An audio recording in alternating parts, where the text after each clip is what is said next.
يعرف مسؤول صفحة الدكتور محمد راتب النابلسي عن نفسه كما يلي: الدكتور بلال نور الدين، مقدم برامج تلفزيونية، خطيب مسجد مختص في اللغة العربية والشريعة الإسلامية، دكتوراه في الفقه المقارن. وفيما يلي الحوار الذي دار بيني وبينه على الفيسبوك: إخواني الأكارم، أنا أدعي أن محمد شحرور هو الشخص الوحيد الذي وصل صوته إلينا عبر العصور واحترم القرآن حق الاحترام. أما كل المذاهب الإسلامية سنة وشيعة فقد أداروا للقرآن ظهورهم واخترعوا ما يتناسب مع رغبة الحاكم ورغبة العشيرة. وسأعطيكم دليلا واحدا فقط من آلاف الأدلة التي أتى بها شحرور ليثبت أن الإسلام في القرآن شيء وفيما تاجر به الناس شيء آخر.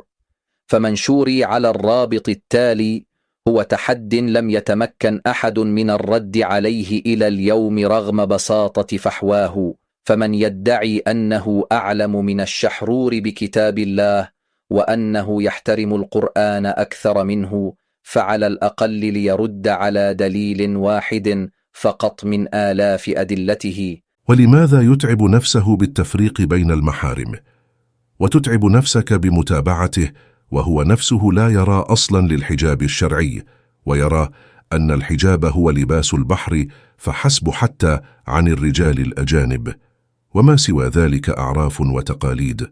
أولا، هل هذا جوابك الشرعي على سؤالي ألم تجد شيئا من الآيات ترد به على الآيات التي ذكرتها سوى أن تخرج من الموضوع إلى موضوع آخر؟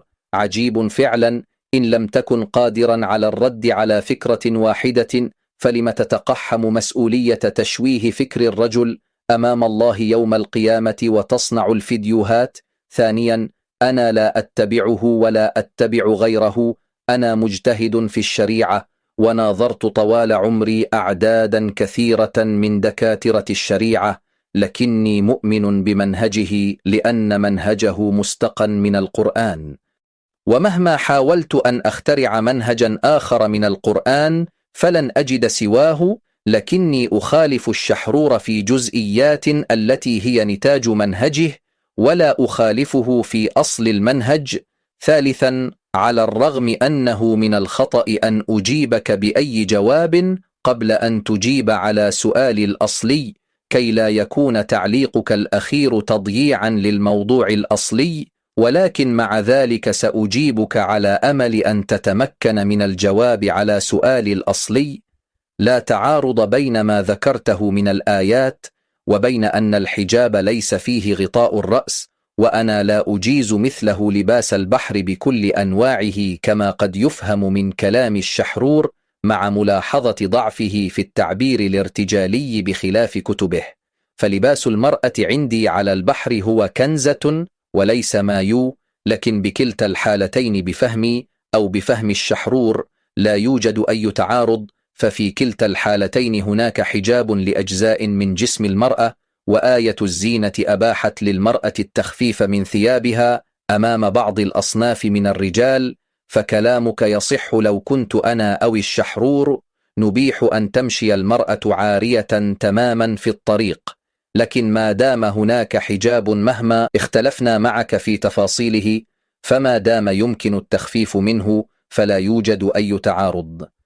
رابعا، من باب الجدل لا أكثر، أفترض أن كلام الشحرور خاطئ في مجال الحجاب ولباس البحر، وأفترض أن كلامي أيضا خاطئ، وهذا كي أمنع التهرب من الجواب على أصل السؤال لا أكثر.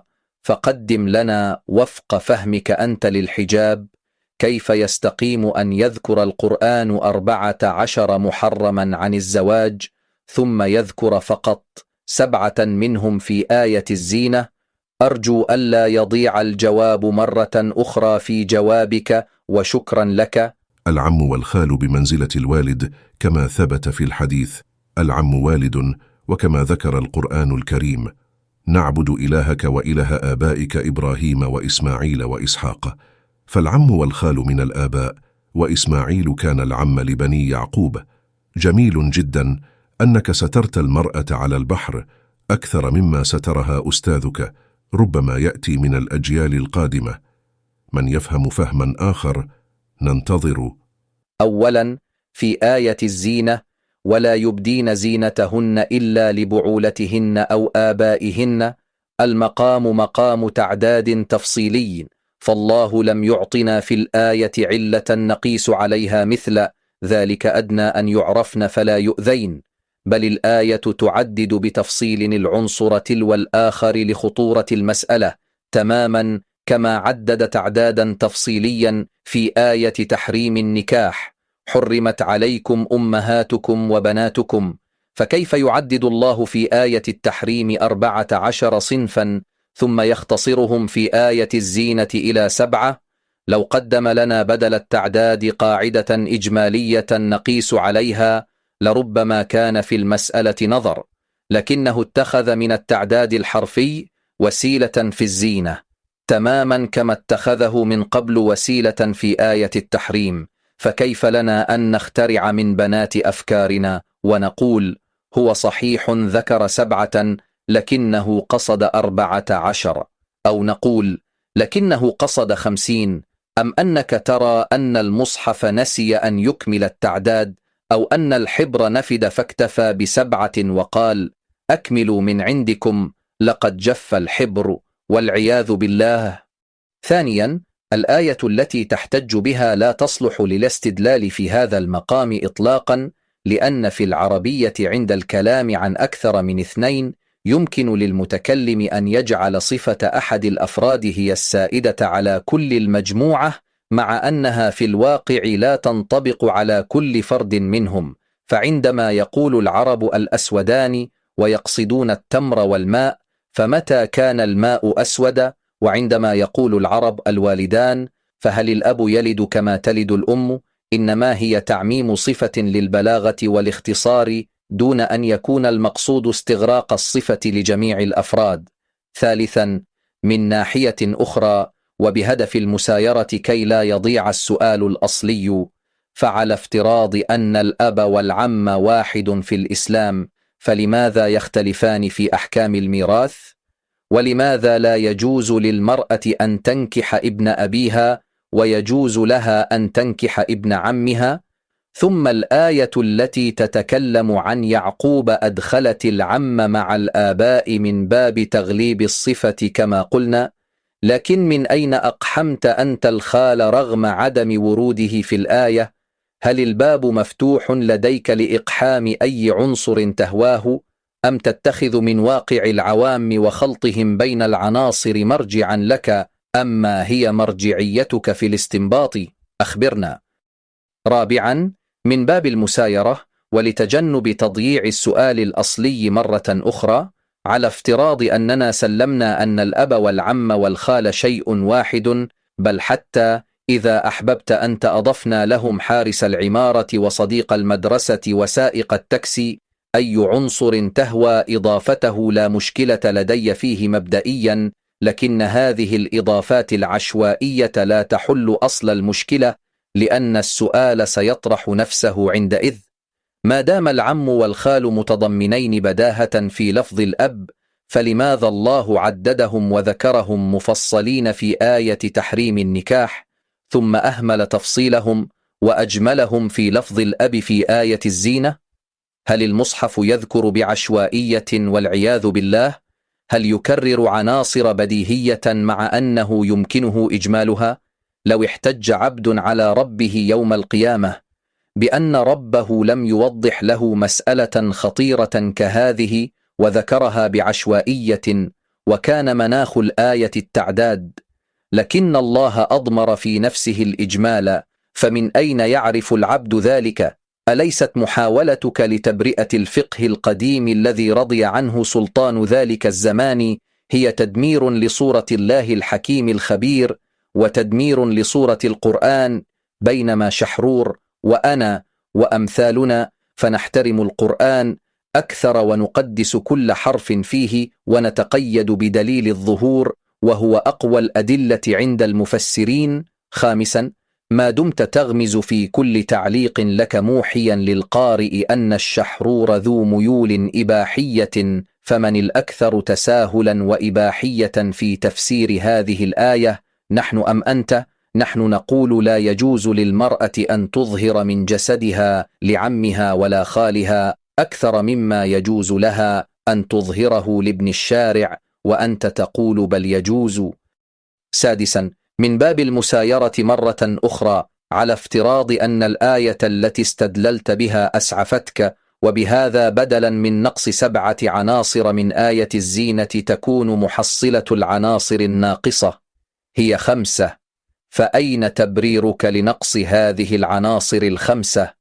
هل توضح لك عشقنا للقرآن ودقتنا في التعامل معه؟ وهل توضح لك استهتار الفقه المفترى على الله بكتاب الله واتخاذه له ظهرية؟ سابعا، أما الحديث الذي استشهدت به فلا يصلح أن نلغي القرآن القطعي بحديث ظني، وهذا معروف حتى عند مدارس فقهية سنية قديمة وحديثة، فما بالك والقرآن منع الاستدلال بالحديث في هكذا سياق، وبالأخص في المحرمات أشد المنع. وإن كان لديك شك في هذا فرد على ما فصلته في هذه المسألة على الرابط التالي. ملاحظة: كعادتي في المناظرات فإني أصور المناظرة كي تبقى المناظرة ولو تم حذفها. يرجى منك تكرما مراسلة الدكتور بلال نور الدين صاحب الفيديو على الماسنجر في صفحته إن أردت مناقشته ليتمكن من إجابتك، ولك جزيل الشكر. أولا، هذا أكثر رد يدعو للعجب وأحدث طريقة للتهرب على ما يبدو. إن لم تكن أنت الدكتور بلال فمن أنت؟ أليس هو المشرف على هذه الصفحة؟ ثانيا، ثم هل هذه الصفحة تنشر فقط الفكر الأحادي وعاجزة عن الرد على الفكر الآخر؟ بغض النظر عن هويتك فلم تنشر ضد فكر الشحرور ما دمت عاجزا عن الرد؟ ألا تخاف الله على آخرتك؟ ثالثا، ما دام الدكتور بلال هو المشرف على هذه الصفحة كما هو مذكور فوق الحلقة، فلم لا يرد هو هنا؟ رابعا، لم تريد مني أن أراسله خفية وفي السر؟ هل تخاف عليه الفضيحة وأن يظهر مقدار افترائه على الشحرور، أم ما هي الحكاية؟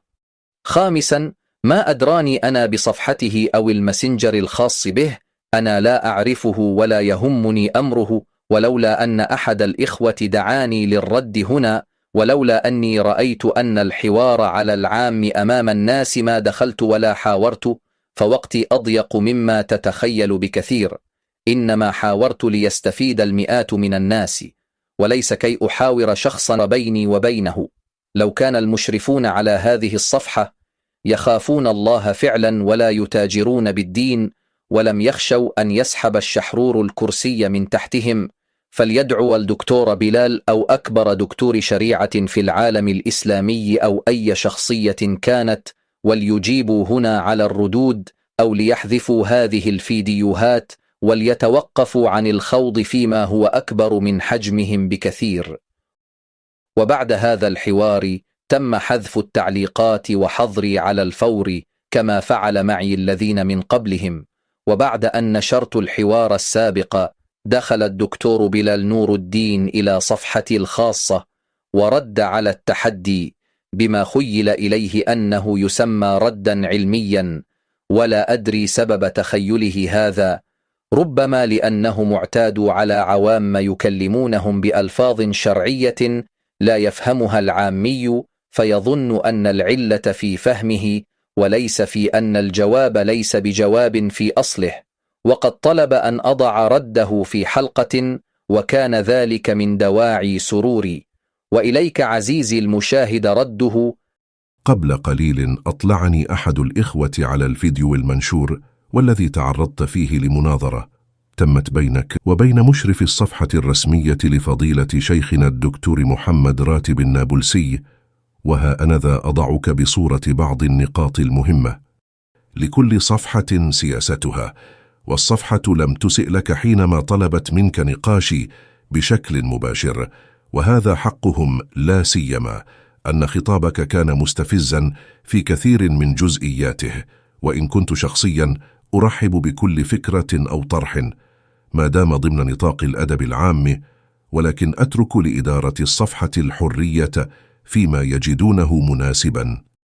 بالنسبة للتحدي الذي طرحته، ومع كامل احترامي لك، فهو لا يشبه التحدي في شيء، فالفكرة التي تطرحها هي قول معتبر لأهل العلم من التابعين من خير القرون، وقد نقلها عنهم الفقهاء والمفسرون. ويبدو أن الأخ الذي طرح التحدي لم يطلع على كتب الفقه أو التفسير، والشحرور لم يأتي بجديد أصلا في ذلك، فقضية اقتصار إبداء المرأة زينتها لمن ذكروا في الآية واستثناء العم والخال وغيرهم ممن لم تذكرهم الآية هو قول عكرمة والشعبي، وهؤلاء من السلف الصالح الذين لا تفتأ تغمز منهم، وهذا نص مقتبس على سبيل المثال لا الحصر. وبإمكانك الرجوع إلى أغلب كتب التفسير كمحاسن التأويل والزمخشري والتحرير والتنوير وغيرها كثير، وستجد هذا القول الذي تعتبره تحديا مثبتا بشكل واضح. قال السيوطي في الإكليل: استدل بعضهم بقوله تعالى: ولا يبدين زينتهن إلا على أنه لا يباح النظر للعم والخال لعدم ذكرهما في الآية. أخرج ابن المنذر عن الشعبي وعكرمة قال: لم يذكر العم والخال لأنهما ينعتان لأبنائهما، ولا تضع خمارها عند العم والخال. وقال الرازي: القول الظاهر أنهما كسائر المحارم في جواز النظر، وهو قول الحسن البصري. قال: لأن الآية لم يذكر فيها الرضاع وهو كالنسب. وقال في سورة الأحزاب: لا جناح عليهن في آبائهن، الأحزاب 55، ولم يذكر فيها البعولة ولا أبناءهم، وقد ذكروا ها هنا، وقد يذكر البعض لينبه على الجملة. ثم قال: في قول الشعبي من الدلالات البليغة على وجوب الاحتياط عليهن في التستر. يتضح لك مما سبق أن هذا ليس تحديا، وأنه ليس قولا للشحرور الذي لا يكاد يحسن النطق بالعربية، بل يخطئ أحيانا في تلاوة بعض الآيات القرآنية، وإنما هو قول معتبر لأهل العلم، وحتى الذين قالوا بخلافه لم ينقضوا هذا القول، وإنما ذكروا لطيفة لغوية في إغفال ذكر بعض المحارم للاحتياط في التستر منهم، وهو ما يسميه الفقهاء لباس الخدمة. فلا يحلون للمرأة أن تظهر أمام محارمها كما تظهر أمام زوجها، كما أن الفقهاء لم يتفقوا على جواز إبداء الزينة للمحرمات بسبب الرضاع. ودليلهم الآية نفسها موضوع التحدي. طبعا الفقهاء بشر يصيبون ويخطئون، ولكن لا ينكر عاقل علمهم وفهمهم اللغوي العميق وتراثهم الفقهي الذي شهد له كل منصف. أعتقد أن الموضوع انتهى هنا، وأن التحدي الكبير قد أجيب عليه. على كل إتماما للفائدة أقول: أنا شخصيا أميل إلى رأي القائلين بالتمييز بين من ذكروا في الآية ومن لم يذكروا، لأن هذا كلام الله، ويستحيل أن يغفل الله ذكر العم والخال وغيرهما إلا لفائدة. ولا بد من تحرير مصطلح الزينة وإبدائها بعد ذلك لتحرير المسألة.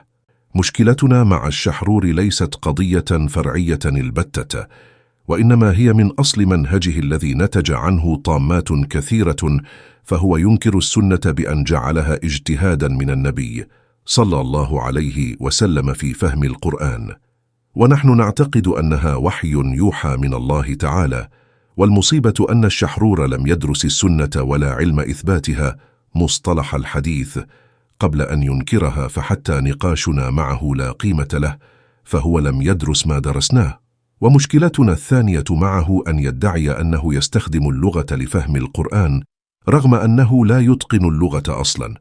ويستطيع أي متابع مختص له بعد 10 دقائق فقط أن يدرك أن الرجل لم يدرس اللغة العربية.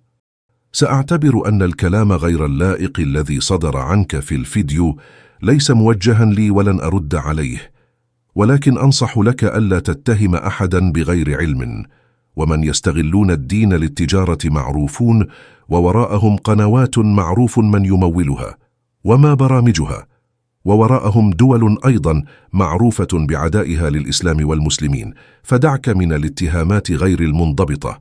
أخيرا أطلب منك أن تدرج هذا الرد في الفيديو الذي نشرته تحقيقا للموضوعية والأمانة العلمية، وإن لم يكن فلا أقل من أن تنشره على صفحتك في منشور خاص.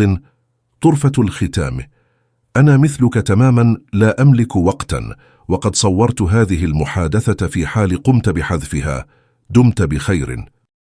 أنا أعلم أنك عزيزي المشاهد وجدت نقاطا غير مفهومة في رده العجيب هذا، لكن الخلاصة هي كما يلي. أولا، أشد نقطة أهمية هي أنه اعترف أن تفسير الشحرور هو الصحيح في مسألة المحارم. ثانيا، وما لا يقل عن هذه النقطة أهمية، هو أنه ربط صحة تفسير الشحرور بالعقيدة السليمة عن الله، أي أن القضية أكبر من خلاف فقهي، بل تمس العقيدة ذاتها، أي أنه وافقني في ربطي للمسألة بالعقيدة بقوله: ويستحيل أن يغفل الله. فأين الخلاف إذن؟ الخلاف يكمن في أن الدكتور بلال يدعي أن تفسير الشحرور الصحيح قد قال به الفقهاء، وسترى أيها المشاهد العزيز في ردي عليه فيما يلي أن دعواه باطلة، فلا المذاهب الأربعة المعتمدة قالت به، ولا حتى من استشهد بهم من غير المعتمدين. استثنوا الأصناف السبعة من إبداء الزينة، بل استثنوا 2 فقط هما العم والخال. وكان ردي كما يلي: وعليكم السلام ورحمة الله وبركاته. قولك والذي تعرض فيه لمناظرة تمت بينك وبين مشرف الصفحة الرسمية. أتمنى منك أخي الكريم أن تقسم بالله على أن مشرف الصفحة الذي حاورني ليس أنت ولا الشيخ النابلسي، وأن ليس له علاقة بالعلم الشرعي، ومع ذلك يحاور لأنه كان يحاور غيري من أصحاب التعليقات تحت المنشور ذاته وغيره. فبعد أن تكرمنا بأن تقسم بالله يأتي السؤال: كيف تضعون مشرفا لصفحة حساسة كهذه شخصا جاهلا عاجزا عن الرد، وفوق جهله يحاور الناس، وفوق حواره للناس، عندما يصل الأمر إلي بالذات يحيلني عليك ويحذف الحوار بكامله؟ أي مهما كان الواقع فهو واقع غريب عجيب، خاصة أنه مذكور أنك أنت المشرف العلمي للصفحة، فلا أدري هو مشرف ماذا. ثم ألا يخشى الشيخ النابلسي، وألا تخشى أنت أيضا المسؤولية يوم القيامة عندما تختارون مشرفا يتكلم بالدين فيما لا يعرف، وإذا حصر في الزاوية حذف الحوار كله؟ أي أن هناك من هو أبسط مني من الناس، وكم من المرات يجيبهم يوميا على أسئلة وهو بالأصل غير مؤهل. قولك وهذا حقهم، لا سيما أن خطابك كان مستفزا بالنسبة للأدب، فقد كنت أشكره طوال الوقت مع أنه لا يستحق الشكر، بل يستحق التعنيف على كلامه فيما لا يفقهه وعلى افترائه على الناس. فكل من تابع يعلم أني لم أتجاوز الأدب، ولو بقيت حضرتك تتهمني بتجاوز الأدب ليل نهار، فالمسائل بوقائعها لا بمسمياتها. قولك والصفحة لم تسئ لك، وإن كنت شخصيا أرحب بكل فكرة، ولكن أترك لإدارة الصفحة الحرية فيما يجدونه مناسبا. أسلوبك ذاته أخي الكريم، في كل حوارك تمدح من يخطئ وتبرر له خطأه بما لا يبرر، ولعلمك أنه خطأ فتعود في النهاية وتقول: أما أنا فمنهجي مختلف عن هذا المخطئ الممدوح. ولكن القارئ العاقل يجد كلامك اعترافا واضحا بالخطأ مهما حاولت أن تدوره وتعيد صياغته. قولك ويبدو أن الأخ الذي طرح التحدي لم يطلع على كتب الفقه أو التفسير، فهذه واحدة من تجاوزاتك الكثيرة للأدب، ثم تدعي أني تجاوزت الأدب. لو كنت أنت متمكنا من العلم لأدليت بالدليل الشرعي فقط دون الشخصنة، بل أنا أطلب منك أن تحدد الجملة التي تجاوزت فيها أدبي في حواري في الحلقة، فدائما الادعاء لا قيمة له دون دليل. قولك والشحرور لم يأت بجديد أصلا في ذلك، فقضية اقتصار إبداء المرأة زينتها هو قول عكرمة والشعبي وهؤلاء من السلف الصالح. أجيبك بأن منشوري الذي تحديت به كان واضحا تماما في عنوانه ومضمونه، أني قلت أن المذاهب تلاعبت بالأعراض وعارضت ظاهر القرآن صراحة، ولم أقل أنه لم يذكر هذا القول أحد في تاريخ الإسلام. ومعلوم أن المسلمين في العالم اليوم يتبعون مذاهب بعينها كالمذاهب الأربعة لأهل السنة أو غيرها مما هو معتمد عند الفرق الأخرى، فهات جماعة إسلامية واحدة اليوم على الأقل من أهل السنة ومن عوامهم خاصة يتبعون عكرمة أو الشعبية، بل أكثرهم لم يسمعوا باسمهم. الإفتاء اليوم قائم على المذاهب الأربعة، والعوام مقسمون إلى مذاهب أربعة، لذلك أتباع هذه المذاهب يطبقون تعليماتها، وتظهر المرأة أمام عمها وخالها تماما ما تظهره أمام أبيها، وعادة يكون لباس البذلة أو المهنة الذي ذكرته أنت، وهذا تحديدا هو التحدي. فما دام واقع المسلمين اليوم معارضا للقرآن الكريم فأي كارثة هذه، وفي الأعراض أيضا، وتتهموننا بالتساهل، وواقع العوام الذين يتبعونكم فيه التساهل الذي نحذرهم منه ونطالبهم بالتشدد ومعاملة الوالد بغير معاملة العم في إبداء الزينة. هذا كله مبني على افتراض أن ادعاءك صحيح بأن عكرمة مثلا فسر الآية حرفيا كظاهرها، أي كتفسير الشحرور، فما بالك وعكرمة في مصدرك استثنى العم والخال، أي بقي من السبعة 5 أصناف. فإن لم تأت بشاهدك بالمرجع والصفحة أو رابط يثبت ال5 المتبقية، فيكون الناتج أن دعواك بالتطابق بين فتاوى عكرمة وبين فتاوى شحرور هي من أصلها باطلة. فإن كنت فعلا متمكنا من الشريعة وفعلا معتادا على أجواء العلماء وحواراتهم الفقهية، فعلى الأقل تأمل في التحدي الذي طرحته بدقة وأجب عليه بدقة، لا أن تجيب على سؤال لم أسأله وعلى تحد لم أتبناه. ثم ما فائدة أن يقول عكرمة قولا ولا يعمل به أي مذهب من المذاهب المعتمدة اليوم؟ أليس هذا هجرا للقرآن الكريم وانفصالا في الفتوى عنه؟ لماذا؟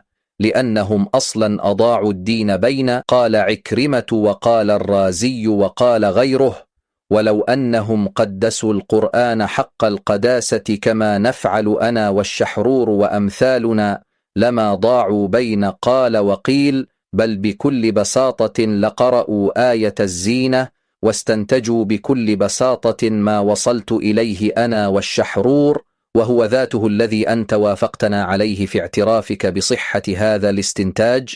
وأنى لك أن لا تعترف والطفل الصغير لو قرأ آية التحريم وآية الزينة لأدرك بكل وضوح أن عدد أصناف الزينة فيهما نصف عدد أصناف الحرمة.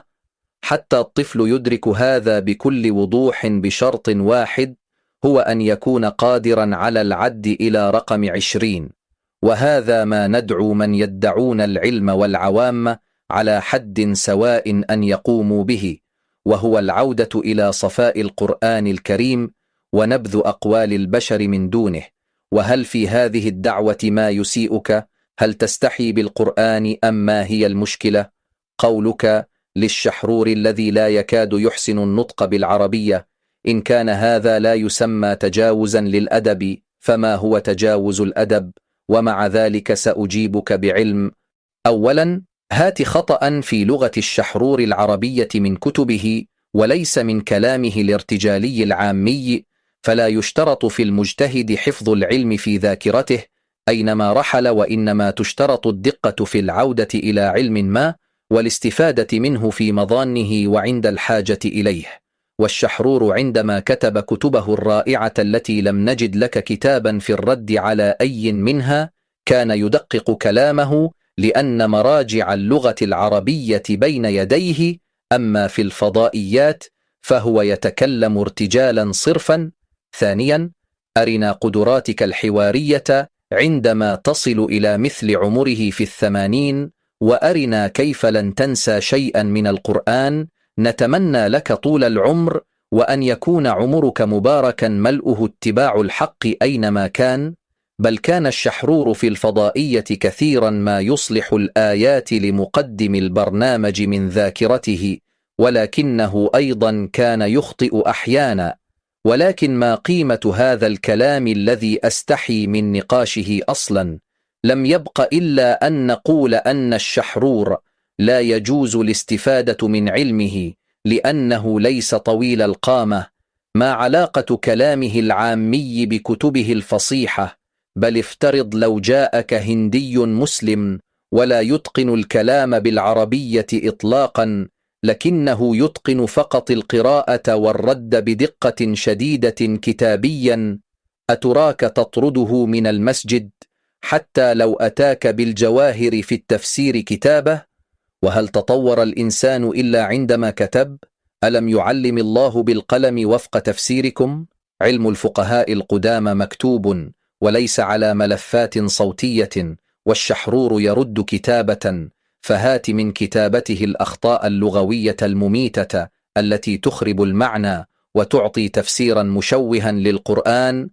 عندما تعطي مثالا محددا من كتبه وتفند تلاعبه في التفسير في مسألة محددة، عندها يكون كلامك علميا شرعيا. ثم من قال لك أني بنيت علمي على الشحرور؟ أنا أمامك أناظرك بعربية محكمة وأخالف الشحرور في مسائل، لأن الشحرور نفسه يلعن من يقلده بغير دليل. فاترك الشحرور وأجبني أنا، والتحدي الذي تحديتك به افترض أني أنا صاحبه كي لا تستمر في إضاعة الموضوع عن محوره يا عزيزي. قولك وإنما هو قول معتبر لأهل العلم، وحتى الذين قالوا بخلافه لم ينقضوا هذا القول، وإنما ذكروا لطيفة لغوية في إغفال ذكر بعض المحارم للاحتياط في التستر منهم، وهو ما يسميه الفقهاء لباس الخدمة. أصدقك القول أني في كل مناظراتي في حياتي لا أذكر أنه مر علي خلط كهذا الخلط، الذي أتمنى من أي قارئ يؤيدك أن يحاول فقط فهمه فضلا عن تقييمه. لكن عبارتك تفيد في ظاهرها التالي: أولا، أن من قالوا بمثل قولي هم يخالفون المذاهب الإسلامية الحالية، ولا ينقضون في الوقت ذاته من يقولون بخلاف قولهم، وهم المذاهب الأربعة. وهذا قول عجيب، فكيف يخالف ولا ينقض؟ هل النقض عند العلماء يعني الشتائم مثلا حتى تفرق بين المخالفة والنقض؟ أم أن المخالفة عندك تعني الرأي الخجول أم ماذا؟ أليس هذا خلط واتفاف؟ سؤال بريء. ثانيا، أن إسقاط عناصر من تعداد مفترض هو لطيفة لغوية. هات لنا المرجع اللغوي الذي يقول بهذا برابطه على الإنترنت مع رقم صفحته. ثالثا، أن هذه اللطيفة اللغوية المدعاة على افتراض وجودها تفيد بالاحتياط في اعتبار الأصناف المسقطة موجودة وليست مفقودة، وإنما التستر منها احتياطي استحبابي لا وجوبي أو نحو ذلك. والسؤال: أين المرجع الذي ادعى هذا التفسير وبناه على هذه اللطيفة في الوقت ذاته، حيث عبر المرجع بعبارتك: وهل هناك ألطف منك يا رجل؟ ذبحتنا بلطفك اللغوي والفقهي اللامتناهي. والسؤال بعده: ما هو مقصودك بالاحتياط هنا؟ هل هو احتياط وجوبي أم استحبابي؟ وما دليلك أو دليل من تروي عنهم من الأقدمين على الترجيح بين نوعي الاحتياط؟ ولكن السؤال الذي قبله وهو الأشد أهمية: كيف يسمح لعالم دين أن يستنبط من تعداد عده الله بكل دقة بأن يدعي أن هذا التعداد في الحقيقة ناقص، هذا أول خلل عقائدي. ثم إنه موجود ضمنيا، وهذا هو الخلل الثاني. ثم إن تفسير النقص بالاحتياط، وهو الخلل الثالث. من أين لعالم دين أن يخترع كل هذه الاختراعات ثم يسمى فقيها ويعارض نصا واضحا ويتهمه بالنقص؟ هل تبرر للأقدمين بأي تبرير كان، حتى على حساب روعة القرآن وعظمته ودقته وجلاله؟ وما دمت ترش على الموت السكر وتجمل ما لا يجمل، فلم تسميها لطيفة لغوية ثم تخالفها بقولك لأن هذا كلام الله ويستحيل أن يغفل الله ذكر العم والخال؟ كيف تقول هنا بالاستحالة ثم تجوز مخالفة ما هو مستحيل وتبرر لغيرك بقولك لطيفة لغوية؟ فعلا ليس هناك ألطف من الخلل العقائدي والعياذ بالله. لكن إن كانت عبارتك هي مجرد شرح للنص المقتبس الذي نقلته أنت، فأنت إما لم تدرك معنى النص الذي نقلته، أو أن لسانك غير مبين ولست متمكنا من البيان اللغوي فتعجز عن إيضاح مقصودك، ثم تتهم الشحرور الذي على الأقل عندما يكتب يكون مبينا، أو أنك تتعمد إدخال التراكيب كي تضيع القارئ ويظن أن العلة هي في فهمه هو.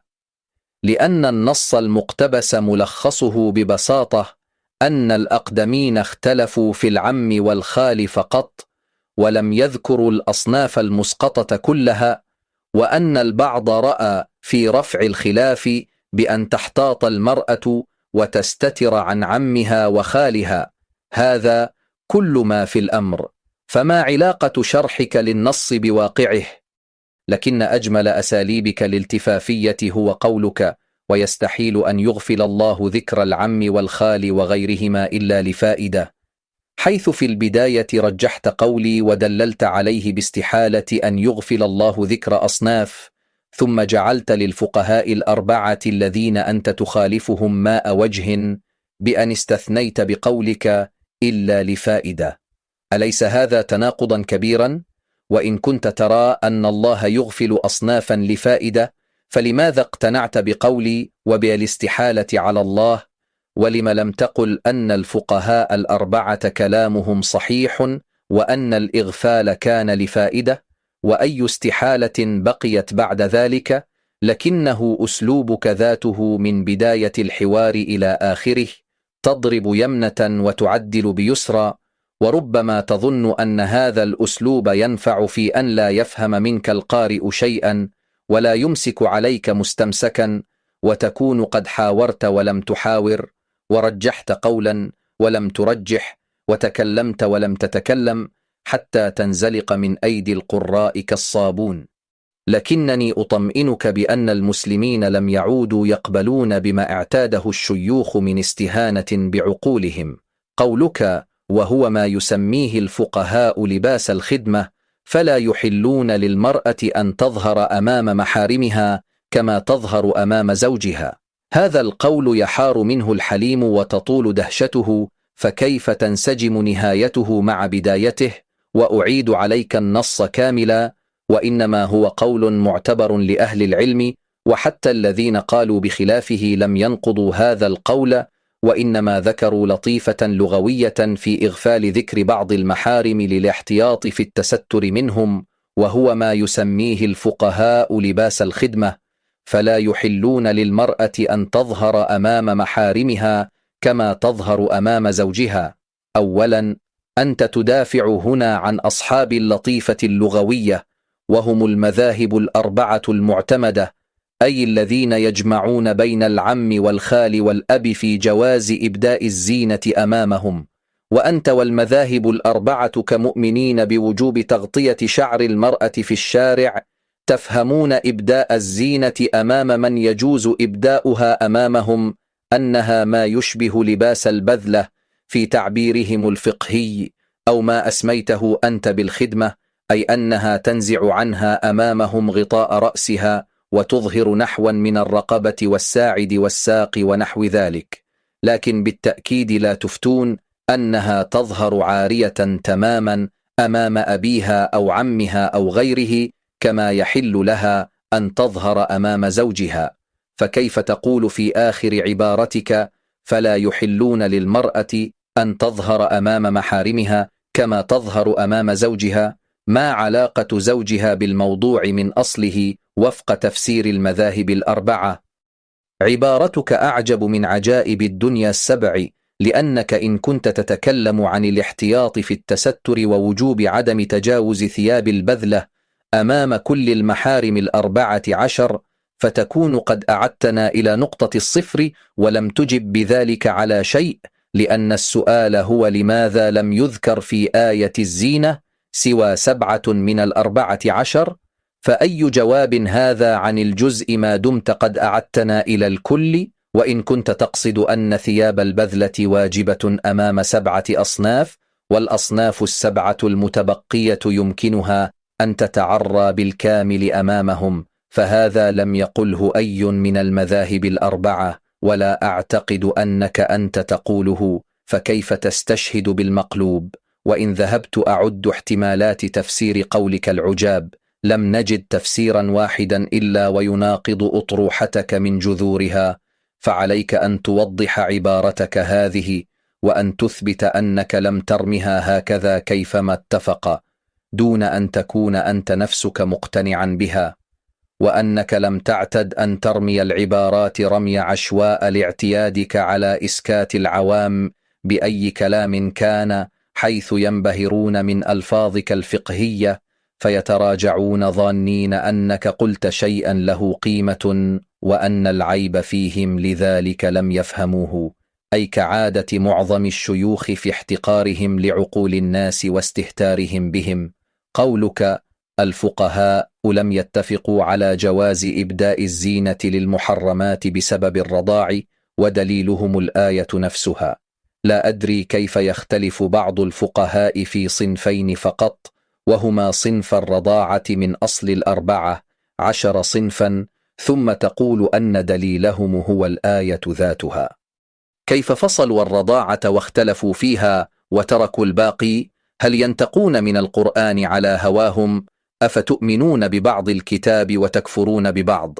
قولك: ولا بد من تحرير مصطلح الزينة وإبدائها بعد ذلك لتحرير المسألة، وليس هذا مكانه، أجيبك عنه بأنه لا يهم إن أنت حررت مصطلح الزينة أم لم تحرره، فأنا اختصرت عليك الحوار كي لا تضيع أصله، وسألتك متحديا كما وجهت التحدي لكل المذاهب في أن يفسروا سر ذكر نصف 14 وليس كلهم.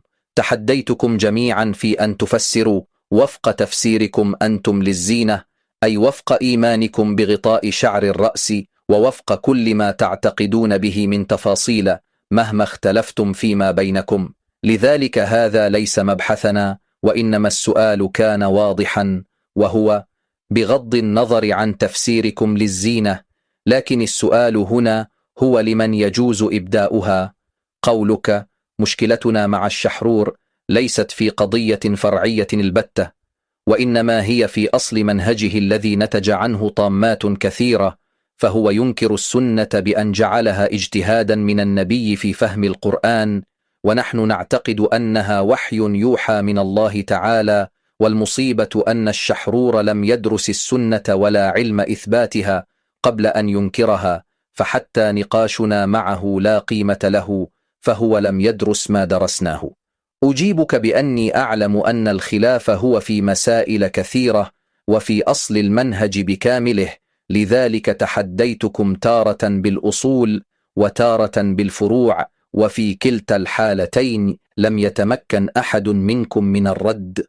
وإن أردت مثالا على الأصول فهناك الكثير، لكني سأذكر لك رابطا ألفته بنفسي واختصرته في صفحات قليلة حول مرجعية السنة التي تتكلم عنها، ولم يرد عليه أحد إلى هذه اللحظة بحرف، فرد عليه برابط مثله من تأليفك، ورد عليه نقطة نقطة، لنكون لك من الشاكرين.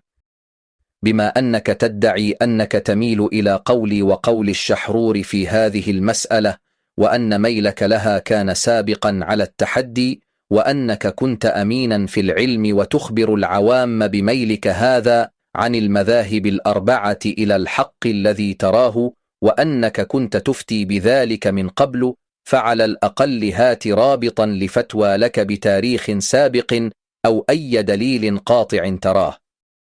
قولك سأعتبر أن الكلام غير اللائق الذي صدر عنك في الحلقة ليس موجها لي، أقول لك اعتبرت أم لم تعتبر، فخوفي من الله أشد أهمية من اعتبارك، وأنا تكلمت عن تجار الدين على نحو عام ولم أسم أحدا، ثم ذكرت ما فعله مشرف صفحة النابلسي من فضيحة علمية، لكني إلى الآن لا أعلم من هو، ولم أذكر أني أعلم من هو، وطالبتك بأن تقسم وتجيب من هو، إلا إن كان في فقهكم ذكر اسم المشرف يعتبر عورة أيضا، ولكن من الطبيعي أن تشعر أنت أو الشيخ النابلسي أن الأمر يسيء لكما رغم أني لم أوجه لومي مباشرة لأي منكما إطلاقا. من الطبيعي أن تشعر بذلك على مستوى الشعور، لأنك أنت مشرف الصفحة العلمي، والصفحة هي صفحة النابلسي، وقطعا تتحملان شيئا من المسؤولية، فكيف يتفق أن تكون مشرف الصفحة العلمي وهناك من يتكلم ويرد على الناس في العلم الديني دون الرجوع إليك، بل له صلاحية أن يحذف المناظرات وفق مزاجه؟ لا أدري ما هو عملك بالتالي في هذه الصفحة إن كنت عاجزا عن التحكم بأي شيء فيها. والشيخ النابلسي كيف يرضى بحظر الناس على صفحته، وكيف يرضى بأن تنشر حلقات على صفحته ثم لا يتمكن أحد من الرد، وكيف يرضى بأن يطلب من المحاور أن يجعل حواره سريا؟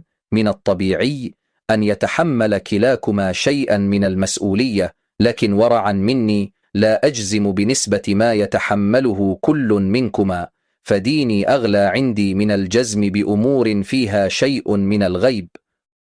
قولك ومن يستغلون الدين للتجارة معروفون، أتحداك أن تذكر أسماءهم أو اسم 3 منهم ما داموا معروفين، وأتحداك أن تباهلني على أني أنا أو الشحرور بعض منهم. انتهى ردي بانتظار ردك الكريم. بالطبع ما زلنا بانتظار الرد، وأن لهم الرد وقد كفروا به من قبل.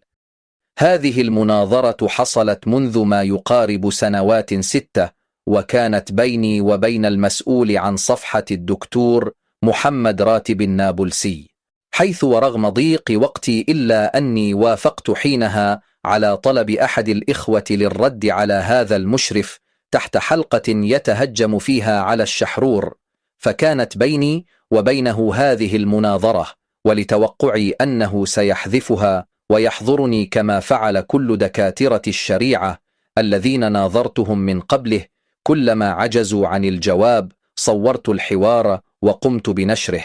وخلال مراجعتي لحلقات القناة منذ أيام وجدت أن هذه الحلقة هي من غير صوت، فارتأيت تلاوتها صوتيا لمن تصعب عليهم القراءة من الشاشة، والحمد لله رب العالمين.